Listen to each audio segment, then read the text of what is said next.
देखो माधुरी, वकील तुम कोर्ट के अंदर हो, यहाँ घर पर नहीं। और आप भी जज कोर्ट के अंदर हैं, यहाँ घर पर नहीं। इस घर में मैं ही वकील हूँ और मैं ही जज। तुमसे तो बात करना ही बेकार है। इतने में उन दोनों का बेटा वरुण वहाँ पर आ जाता है। उन दोनों को लड़ाई करता देख चुपचाप सोफे पर बैठ जाता है। अचानक सारे लोग शांत हो जाते हैं और एक दूसरे का मुंह देखने लगते हैं।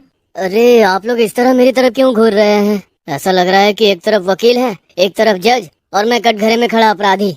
वरुण के इतना बोलते ही उसके माँ बाप जोर जोर से ठहाके लगाने लगते हैं। अरे बेटा, माँ तेरी वकील और पिता तुम्हारे जज। हम दोनों नॉर्मल बातें भी करेंगे तो तुझे लगेगा कि यहाँ पर सुप्रीम कोर्ट का पूरा माहौल बन चुका है। अरे मैं आप दोनों की जोर जोर से आवाजें सुनकर ही यहाँ आया हुआ था। मैंने सोचा आप दोनों की कोई बहस चल रही है। हाँ बेटा, बहस तो चल रही थी, और वो भी तेरी शादी को लेकर। वरुण, वो एक सीनियर वकील है ना, उनकी बेटी बहुत ज्यादा समझदार, बहुत ही ज्यादा मॉडर्न और पढ़ी लिखी है। अगर तू कहे तो मैं शादी की बात आगे बढ़ाऊं। इससे पहले कि वरुण इस बारे में कुछ बोल पाता, घर की डोरबेल बज गई। वरुण दरवाजा खोलता है तो देखता है कि खाना बनाने वाली सुलेखा आई हुई होती है। नमस्ते मालिक, नमस्ते मालकिन। आओ सुलेखा, आओ आओ, जल्दी से कुछ बना दो, हम लोगों को बहुत जोरों की भूख लगी है। जी मालकिन। इतना कहकर सुलेखा किचन की तरफ चली जाती है।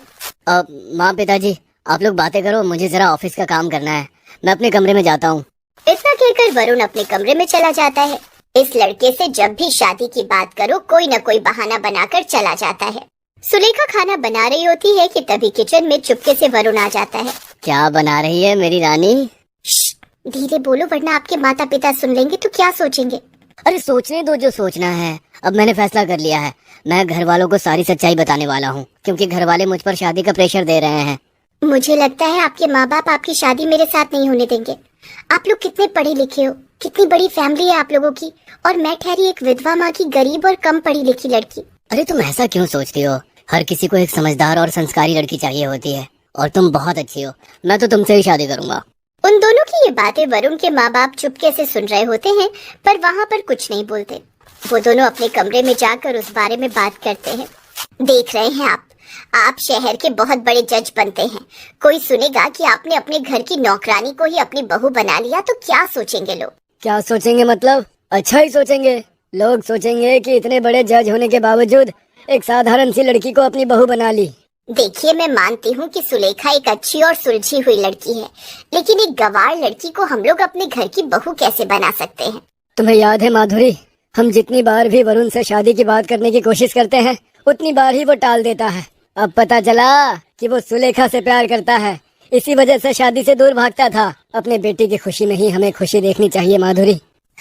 आपको जैसा सही लगे कीजिए, दोनों बाप बेटे मेरी सुनते ही कहाँ हैं। इस तरह से अगले दिन वरुण के माता पिता सुलेखा की विधवा माँ कमला को अपने घर बुला लेते हैं और शादी की बात तय कर देते हैं।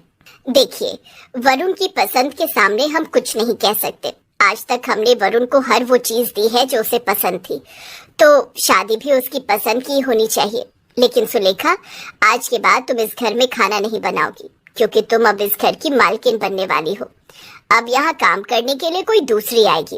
तो इस तरह से वरुण की शादी उसके घर की ही नौकरानी सुलेखा के साथ हो जाती है। सुलेखा वरुण से शादी करके बहुत खुश है, और वरुण भी सुलेखा से शादी करके बहुत ही ज्यादा खुश है। देखा सुलेखा, मैंने कहा था ना कि मेरे माता पिता बहुत अच्छे हैं, वो शादी के लिए मान जाएंगे। मैं भी कितनी खुश नसीब हूँ जो मुझे आप जैसा पति मिला और इतना बड़ा परिवार भी। सुलेखा की सास चुपके चुपके उन लोगों की बातें सुन रही होती है। हाँ, तू तो खुश नसीब होगी ही बहू, एक अनपढ़ होने के बावजूद इतना अमीर और बड़ा परिवार जो मिल गया। लेकिन अब मुझे सोसाइटी वालों की नजरों से खुद को बचाते हुए निकलना पड़ेगा, वरना लोग मुझे नौकरानी की सास कहकर चिढ़ाएंगे। माधुरी अपने पति के साथ कार में बैठकर कोर्ट चली जाती है। इधर सुलेखा अपने कमरे में साड़ी पहन रही होती है। तभी पीछे से वरुण आ जाता है। सुलेखा, तुम ना सलवार सूट पहना करो, सलवार सूट में तुम बहुत प्यारी लगती हो। जो तुमको हो पसंद वही बात कहेंगे, जो तुमको हो पसंद वही कपड़े पहनेंगे। सुलेखा सलवार सूट पहन लेती है। शाम को जब उसके माँ बाप वापस आते हैं, तब माधुरी गुस्सा करने लगती है। सुलेखा, ये क्या पहन रखा है तुमने? तुम इतनी भी गवार नहीं हो कि तुम्हें ये ना पता हो कि शादी के बाद कुछ दिन सिर्फ साड़ी पहनी जाती है, ना कि सलवार सूट। शादी के 2 दिन भी नहीं हुए तुम सलवार सूट पर आ गई। मुझे माफ कर दीजिए माँ जी, मैं अभी जाकर बदल लेती हूँ। अगर गलती करने पर मैं हर किसी को माफ करने लगूँ ना, तो ना जाने कितने मुजरिम, न जाने कितने कातिल आजाद घूमने लगेंगे। माधुरी, छोटी सी बात को इतना बड़ा क्यों बना रही हो? कोई बात छोटी या बड़ी नहीं होती, हर बात छोटी होती है और हर बात बड़ी भी होती है। हम जिस सोसाइटी में रहते हैं, उस सोसाइटी में शादी के तुरंत बाद साड़ी नहीं पहनी जाती है। सुलेखा साड़ी पहन लेती है। वरुण सुलेखा से माफी मांगता है क्योंकि उसकी वजह से उसे ये सब सुनना पड़ा। माफ करना सुलेखा, मेरी वजह से तुम्हें ये सब सुनना पड़ा। तुमने माँ को बताया क्यों नहीं कि मेरे कहने पर तुमने ड्रेस बदली थी? अरे छोड़िए ना, उन बातों को तो मैं कब की भूल चुकी हूँ। अगले दिन जब माधुरी कोर्ट जा रही होती है, तभी सुलेखा अपने सास ससुर के लिए टिफिन पैक करके लाती है और उन्हें दे देती है। तुम गवार लोग कोई भी काम टाइम पर नहीं कर सकते क्या? पूरे 10 मिनट लेट हो गए हम लोग। सॉरी माँ जी, गलती हो गई। माधुरी टिफिन लेकर कोर्ट चली जाती है। इधर सुलेखा बालकनी में खड़ी होकर बाहर का नजारा देख रही होती है।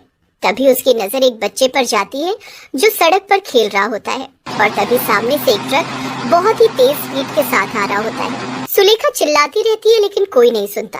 अरे बच्चे को बचाओ, कोई बच्चे को बचाओ। सुलेखा भागकर घर के बाहर जाती है और उस बच्चे को बचा लेती है। उसे बचाते वक्त सुलेखा को चोट लग जाती है। पूरा मोहल्ला घर के बाहर आ जाता है और जोर जोर से चिल्लाकर उस ट्रक वाले को रोकने की कोशिश करता है, पर वो नहीं रुकता और भाग जाता है। क्या बात है बिटिया रानी, तुम तो अपने सास ससुर से ज्यादा हिम्मत वाली निकली। तेरा बहुत बहुत धन्यवाद बेटा, आज तूने मेरे बेटे की जान बचा ली। बच्चे को उसकी माँ को पकड़ाकर सुलेखा घर वापस आ जाती है। शाम को जब वरुण वापस आता है, तब सुलेखा उसे सारी बात बताती है। I am so proud of you Sulekha, लेकिन तुम्हें तो खरोच लग गई है, चलो डॉक्टर के पास। वरुण उसे हॉस्पिटल लेकर जाता है। रात में जब माधुरी और उसका पति पीके सिन्हा अपनी कार से अपने घर की तरफ आ रहे होते हैं, तभी माधुरी अपना चेहरा फाइल से छुपा लेती है। माधुरी, अपना चेहरा क्यों छुपा रही हो तुम?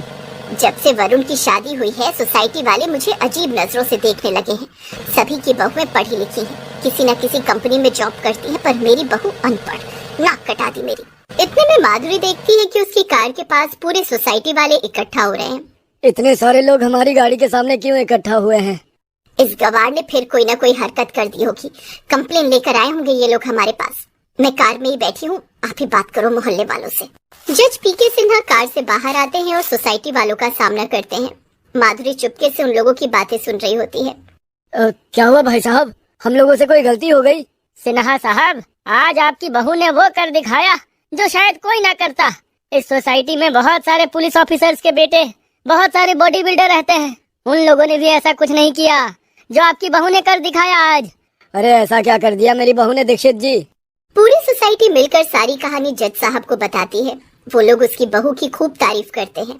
हमारी पूरी जिंदगी बीत गई सिन्हा साहब, लेकिन आज के जमाने में आपकी बहू जितनी संस्कारी लड़की हमने आज तक नहीं देखी। आप लोग बहुत भाग्यशाली हैं जो आपको ऐसी बहू मिली, वो भी आज के जमाने में। उसने हमारे बच्चे की जान बचाई, इस वजह से हम उसकी तारीफ नहीं कर रहे हैं। उसके आचरण सर्वश्रेष्ठ है इस सोसाइटी में।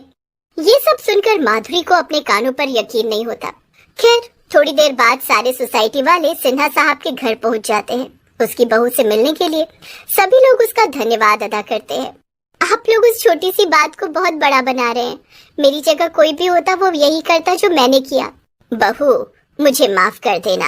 आज मुझे समझ आ गया कि सिर्फ बड़ी सोसाइटी में रहने से या बहुत बड़ा पद होने से कोई अच्छा इंसान नहीं बनता, बल्कि उसे दिल से अच्छा होना चाहिए। उस दिन से माधुरी, वरुण और उसके ससुर पीके सिन्हा को अपनी बहू पर बहुत गर्व होने लगता है। उस दिन के बाद से सुलेखा को घर में और सोसाइटी में बहुत इज्जत मिलने लगती है। सभी लोग खुशी खुशी रहने लगते हैं।